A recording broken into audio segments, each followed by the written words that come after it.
David Foster Wallace fans, today we are going to be hearing Wallace's thoughts on the philosopher Friedrich Nietzsche. And I already know you guys are excited for this because I am fuming because we're not just going to hear Wallace talk about Nietzsche. We're going to hear him talk about Dostoevsky. We're going to hear him throw his opinion into the ring of moral relativism versus absolute truth. And he's going to go deep on the Pomo movement, the yo-yo movement, and of course, the Zoyo movement. And yes, you are listening right now to Right Conscious, the headquarters of all David Foster Wallace content on YouTube. Go check out that playlist down below if you don't believe me, because it is growing daily. And so enough for me. Let's start our analysis with a quote from Wallace. And this is from Consider the Lobster. Nietzsche would take Dostoevsky's insight and make it a cornerstone of his own devastating attack on Christianity. And this is ironic. In our own culture of enlightened atheism, we are very much Nietzsche's children, his ideological heirs. And without Dostoevsky, there would have been no Nietzsche. And yet Dostoevsky is among the most profoundly religious of all writers. And man, there is so much to unpack here because Nietzsche and Dostoevsky have so much in common that it's honestly mind-blowing, because by the end of their lives in terms of philosophy, they couldn't be more divergent. But their biographical and spiritual evolution actually follows an eerily similar timeline that kind of edges on the side of woo, in my opinion. And what Wallace means in terms of this enlightened atheism is that, if you don't remember this, and I know a lot of you guys do, I know there's some younger people out there, but all of us remember the kind of atheistic craze of the 2000s, kind of climaxing with Richard Dawkins' The God Delusion, which was published in 2006. And this was fueling my own atheism in the mid 2000s because, I was raised loosely religious. More of my extended family was very religious, and it kind of bled into my life. And of course, by the age of 8, I was like, no way, Jose. You ain't fooling me, son. And so I diverted eventually into atheism, and all the chat boards and early YouTube was just filled with a bunch of atheistic information. And Wallace wrote this essay in 2003, and the sentiments were still there, and it was still a big thing. And now, for instance, we have transcended kind of that enlightened atheism for the most part, and have moved into this sense of agnosticism, somewhat fueled by Joe Rogan and all the ayahuasca users and the revival of weed. If you guys don't remember, or maybe you just weren't involved, in 2006, weed wasn't cool. All drugs kind of go in and out of fashion. If we go back to the mid 2000s, obviously people were smoking weed, and it was a cultural thing still, but it was illegal in most states and looked down upon. And the whole scene music movement, the screamo, the Lady Gagas, all that stuff, it wasn't really weed-friendly music, and the artists at that time really weren't either. It was a little bit more of a penetrating and dark time, and so obviously now with the heavy proliferation of psychedelic, drugs and their usage, people more feel that connection to God and whatnot. But what's interesting enough is that Nietzsche's thought actually transcends just the typical religious arguments, because we are Nietzsche's children, even if you believe in God, like the he God, or you're a pagan type person, because in a sense, he did kind of kick off the whole atheistic movement. But what Nietzsche is really, I feel like, known for, and his big legacy, which does have a tie to, kind of the end of religion, is the Pomo movement, the postmodernists. And when we look at Heidegger and Deleuze and Derrida and Foucault and that whole group, all the post-structuralists, every single one of them had massive inspiration and all draw back to Nietzsche. If he's not the main inspiration, he's always in the top 5, if not in the top 3. And then if you kind of transport with a lot of Wallace's thinking about how postmodernism entered with Barthes and, other Pynchon in the 1960s into literature, and how that in turn influenced the television in the 70s, 80s, and into the 90s, and how that exploded and really brainwashed us into the TV culture that we, culminated with MTV. Then you begin to, and then if you track all that and see how that led to all the crazy cultural phenomenons we have now, then Nietzsche's influence is still shining bright. And what's interesting about Dostoevsky and Nietzsche is that, sure, they have almost the same life. They're going through somewhat similar things, even though Nietzsche's was much more padded. Dostoevsky, he, is at the top of Russian society, and gambles his way down, gets involved with the radical organizations, gets sent to the labor camp, and never really recovers.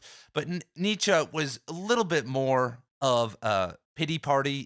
He and aided in his self-destruction and never really found that orthodox, re-enlightenment that Dostoevsky found at a very deep level. But, Nietzsche he imploded on his own. But their relationship somewhat speaks to the dyadic qualities of life and of philosophies, that when two strains are moving and developing, and Dostoevsky was, of course, decades ahead of his time, and that's why he's more kind of this prophet weird figure, and Nietzsche is more the more analytical philosopher. But when two major minds collide, usually they're approaching the problems, at the end point in a much different way. You can kind of see this with German idealism, which in turn inspired Nietzsche, but with like Hegel and Schelling, they were roommates, very good friends, very different outcomes with their philosophy. We don't live in a Schellingian world. We live in a Hegelian world. And it's crazy to see these kind of philosophical power plays be worked out in retrospect, because a lot of the time people don't really know that they're going on, and they don't get picked up until decades after they've been established, much like postmodernism didn't get picked up by television and the media, and now by really the general public until 50, 60, 70 years later. Baudrillard's philosophy is just now really entering the sphere. All the bros out there are just now kind of saying it, on Reddit to each other. But anyway, we have more quotes to unpack. Don't worry. We got a long ways to go. Anyway, Nietzsche has this dominant strain of thought, even though obviously Dostoevsky's is the more important one, is what we really need now. If we could return to that, that would be great. And obviously that's unrealistic. People are always in my comment section saying, why are you trashing Christianity? It's like, I've studied Christianity at a very deep level, more so than 99% of Christians have. But unfortunately, I have to be realistic, and we're not going to return. If you don't believe, and a lot of Christians do believe, obviously, there's going to be a second coming, especially in our lifetime, then I personally think we should be moving on to updated systems that are much more effective in terms of personal transformation and have none of the baggage. Because unless there is a second coming, there's a 0% chance we're going to really increase the numbers of religious people in the world. It's just going to continue to plummet, unfortunately, because of digital technology, unless we move into some neo-Luddite or neo-Luddite system of reality, which I don't think would be a good thing. And so it's kind of a weakening battle. And so I understand the archetypal significance of, especially Orthodox Christianity, which is really the most powerful and transformative form of it in terms of the major branches. And if you've never read these two authors very deep, I'll just kind of very briefly go over kind of how they differ. So when you look at a lot of Dostoevsky's work, like his main ones, not like The Possessed or the AKA The Demons or some of the darker ones like Notes from the Underground, but if you look at like Crime and Punishment, and honestly, all of his novels, every single main character in his novels undergoes this major spiritual crisis, kind of mimicking his own. And the way they come to terms with this, though, and the way we're kind of following these protagonists or these characters is very nuanced and like empathetic. It's surprisingly so. I've had multiple students this year, I teach high school, read Dostoevsky, and they kind of can't believe how deep they are going. Because I tell them, like, guys, you're gonna go like deep in this weird dude's mind. Like it's kind of endless, and like you've probably never read anything like this before. So like, be ready.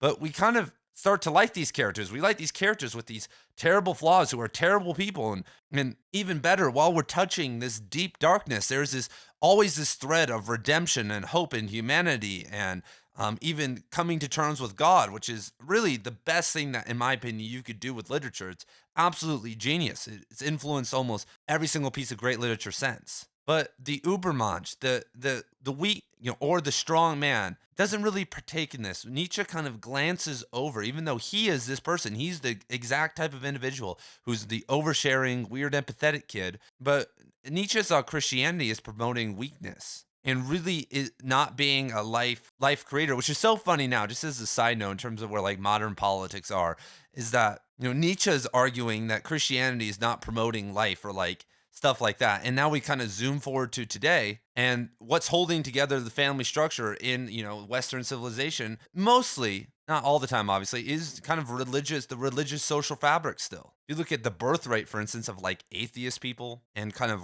political radicals on the left, it's not as high. And that's obviously not, I think it's a little extreme of, and maybe not, the kind of term put on that is the death cult. And I think that's maybe, depending on how you look at it, a little too much, but maybe not in some instances. Anyway, It's interesting to see that flip because, Christianity was seen as something that was to keep people down. If we look at Jesus, what if Jesus, let's just say theoretically, didn't turn the other cheek? What if, Christianity got as popular and you read the Bible and Jesus was like, you know what? Let's kill some Romans, everybody. Obviously, that wouldn't be an evolution of thought and, the real catalyst of understanding forgiveness and mercy and all these other great things that would, kick off modern consciousness. So thank you, Jesus, for that. But nonetheless, you could see if you actually follow the rules of Christianity, a lot of the time it says, kind of follow orders, follow the king. Don't cause too many disturbances, even though Jesus did, because you should trust in kind of the kingdom of God. And so Nietzsche is kind of viewing this as this kind of very,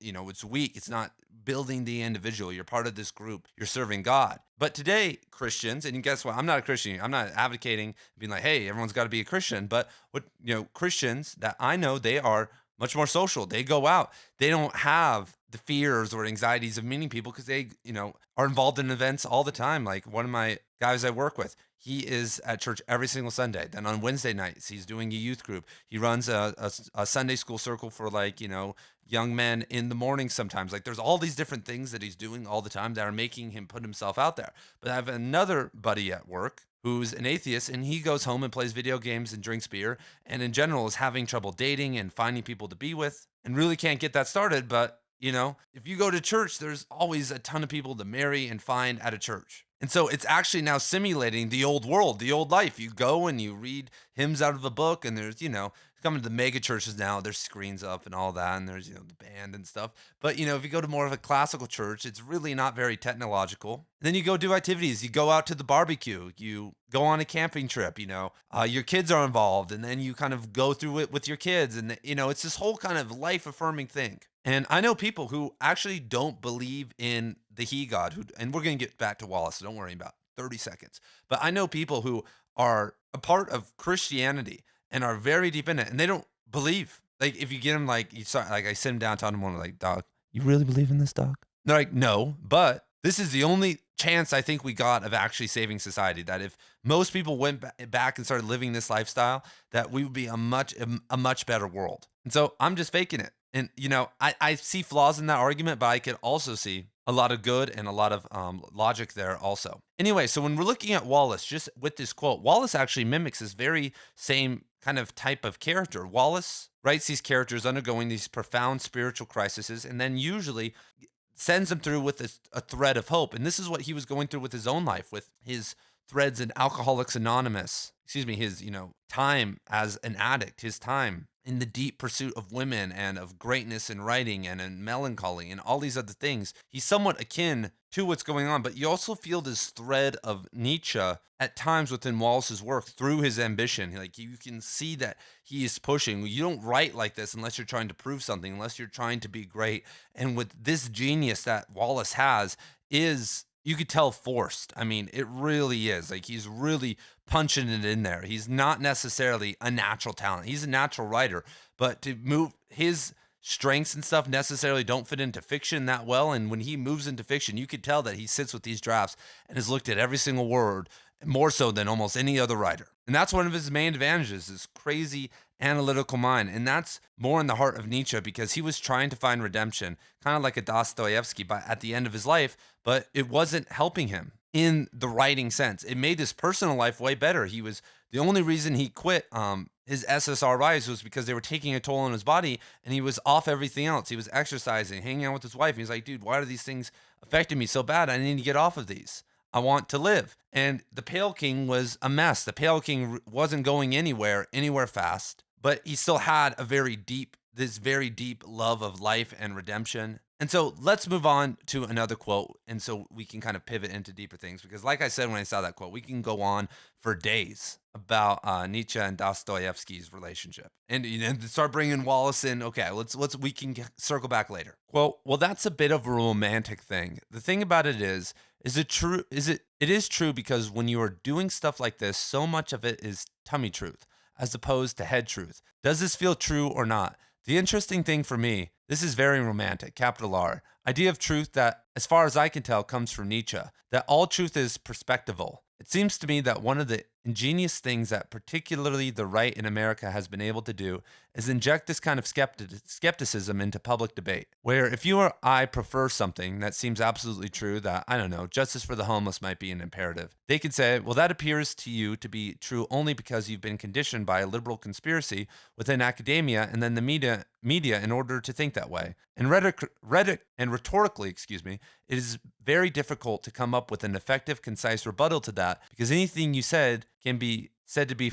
a further product of the conditioning of your perspective. It is scary. I agree with David, but it's also really exciting because I don't know that there's been a rhetoricization of the debate in quite this way in America ever before. And I think that anytime capital A authority is brought into question is exciting. Also, it seems to me to have a huge capacity for danger. And so this quote was kind of stems from a question that asked, should art try to depict a true experience of life? Is that the goal? And Wallace obviously hits the bone on the head here when he says that writing is intuitive. It's not this kind of head thing. You're not sitting there looking like, is this true? Does this mimic the experience of reality correctly? No, you're sitting there, this feels right. There's kind of a flow here. Do you think Rilke, when he was studying the Panther and writing some of his greatest poetry, he was the reason the great Spanish symbolists and some of the modernists were able to write such clear and concise images is because they actually transcended the intuition and the head and were just writing as is. But the next closest thing to that is obviously intuition. You follow an intuition without sight, without mimicking something, and then you look and you feel and then you see the phantasms in your head and you're like, okay, that seems right. That feels right, It's seeming right is the head truth. And Wallace takes an interesting divergence here, and he says, okay, this is very romantic. And what's great, like I just mentioned, Rilke and the Spanish symbolists, all inspired by the Romantics, not by the Victorian era and all that BS. But what stems from Nietzsche, not completely, but Nietzsche is in the line of Heraclitus, Spinoza, Schopenhauer, and before that, obviously, Schelling to Schopenhauer, then to Nietzsche. And that is more of a moral relativism. And for all you guys out there, if you're still here, comment down below. Tell me, I read all the comments. Can't respond to them all anymore. But objective morality or subjective morality, you can only choose one. What do you think's correct? I talk about objective morality on this program all the time. And guess what? I feel like the Pomo king, you guys. Like the way I live my life, and I think I interchange between subjective and objective morality all the time. But the way I want the world to function mostly is a very objective in terms of how we should all think and feel and what we should all get on board to create less suffering in the world. Obviously, the answer for that is objective morality, because subjective morality is a disaster in terms of personal usage. Personal usage beyond the interplay of how you want to connect with yourself and how you want to individuate. But how you treat others should have nothing to do with subjective morality and much more to do with objective morality. We'll kind of get back to that in a second, though, because Wallace actually brings something up that's funny here. And obviously, in terms of art, which we got to stay focused on, don't get me going down ethical rabbit holes. You don't want to be having this major objective model as you're doing art. Like, that's a disaster waiting to happen because you're just overthinking. Relax, write, don't think, relax, and then relax some more, and then you're on the way to some decent writing or better writing than what you're already doing. Overthinking kills everything, kills relationships. Most of the time, we should just shut the fuck up. But Wallace, with this quote, he brings up the right, and how people would bring up, you bring up truths to people on the right, and you say, hey, let's solve this big issue. And then they, go off on this major tangent that is kind of called the conservative merry-go-round. That's, the common term now for it. But Wallace didn't understand that Trump was on the way, that Trump derangement syndrome. And guys, guess what? I don't vote. I've transcended the left and the right and all the people you care about and vote for and put all your energy into. And I like talking crap about both of them. Anyway, he couldn't imagine what would happen if both sides simultaneously did this at an extreme rate to each other, online, in person, all day, all the time. And that's the world we're living in right now. It's just massive subjective reality. And the number one excuse is that if someone doesn't believe you, I do this all the time. I love this one. Yeah, you just been programmed, man. You're not smart enough. You don't know this. You don't know that. You just start bringing up all this stuff to try to discredit them because that's the easiest thing. You're just conditioned, man. And honestly, it's true. It's not a bad argument. And as someone who tries to remain neutral and who doesn't really believe in government or any of this, because it really is all just a construction where we give people the moral right to rule over us, I ask people all the time when I'm having a conversation, like, you have a bias here. You have a huge bias. To unpack this and for you to do this, it would take a you'd have to get a traumatic brain injury, take a double dose of ayahuasca, do some William Reich orgone therapy for about 8 weeks straight, and then maybe you could reduce your bias in half. And so I already know what you're talking about. I already know where you're going with this. There's no point even talking to you. And Wallace mentions at the end, it's very exciting. I love it. I love the fireworks. Everything is being called into question now. It's insane. The FBI, the executive branch from, Trump and Biden, everything's being called into question now. Nothing is really taken seriously. We've moved into this ironic, nightmare-filled zone that Wallace could only dream of. And what's crazy is like guys like me are being brought into the debate. I very easily can maneuver these things, but for instance, like what happened in 2020, 21, and 22, no one could avoid that. Everyone had to have an opinion, have a debate. What you did, what you wore, how you acted, what you did or didn't do was affected your job. It affected your life. Who would hang out with you, not hang out with you. It was insane. I literally laid out the same argument Wallace said countless times to like my mother-in-law. And I'm like, why am I talking about this? I don't care. I don't know anything. You don't know anything. Like, what is going on? And when you look at the intelligence level of most people and what they actually know about these divergent affairs going on in the world, then you realize like, oh my God, most people don't know anything, including myself, you guys. Hey, throughout the course of my life, I've read 10 books on Israel and Palestine and that whole conflict and their history. And I've even read some fiction books. And that's more than most people in the world. Like I said, 99% of the people in the world. I'm the first to admit, I don't know what the hell is going on over there. I'm not giving an opinion. I can give opinions about certain incidents and these types of things. But now we've moved into this more relativistic zone where who's ever the loudest, who's ever got the support of the government or these organizations or the media, they are right no matter what. And I think Nietzsche probably wouldn't like this because I don't know if, and I'm not a Nietzschean or like really support this idea, but are the strong, if we analyze society now through a Nietzschean point of view, are the strong really winning? Are the strong either on the left or the right? Are the people, the thought leaders of these movements, are they really leading us toward greatness? If you go look at that debate on recently happened on Lex Fridman between Destiny and Ben Shapiro, are those guys making you and I better? But they're thought leaders on their respective sides. Millions of people listen to them every day, probably tens of millions every day. And I think really a Nietzschean system could work, not like killing the weak or anything like that, but kind of a top-down strength system, like kind of a very hardcore meritocracy, if it was actually fair and if the people at the top actually were working hard and had a ton of merit. If we took that very, very seriously, obviously it would work. And my personal opinion on politics is any system could work if the top 10 to 20% of people were functioning at a high level and kind of transcending corruption most of the time, obviously, and had the knowledge and the will to kind of exert a system onto, a country or even the world and just let it flow. Because right now we have a mishmash of everything and we're not running a system. We have no playbook and the people at the top are obviously not the experts. They have most of the time no idea what's going on. They're advised by advisors who are funded by all these corporations and all these people, and everyone is bought out and trading stocks in Congress and all, on both sides. It's heavily corrupt. Both sides are working together to achieve similar ideals. And if we committed to something and got the best people in charge and trained people to, continue filling those positions, we could still have 80 or 90% of society just chilling out and not doing anything, but things would seemingly function better, whether it was straight up communism or straight up anarchism. But now I've gotten too political. Now we've successfully gone totally off the tracks and are falling off a cliff. And I've bound to, pissed off basically everybody because I mentioned the left and the right and the delusionment in both. So I've checked that off the list. Talked about the atheists, talked about religious people. I mean, I've gone all the way here, everybody. 99% of people. But if you are that 1%, thank you for being here. Even if you don't agree with me, I am here to talk. I'm here to be open-minded and always analyze these ideas, always grow and find the best from these ideas. Atheism changed my life. Christianity changed my life for the better.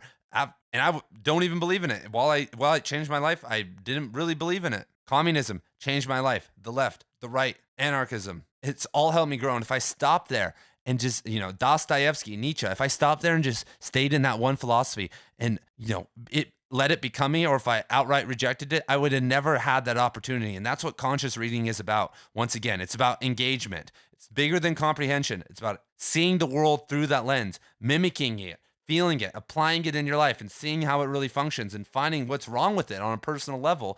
And so that you can then apply it into a broader spectrum of interpretation in life. So I'll see you guys in the next video. Peace.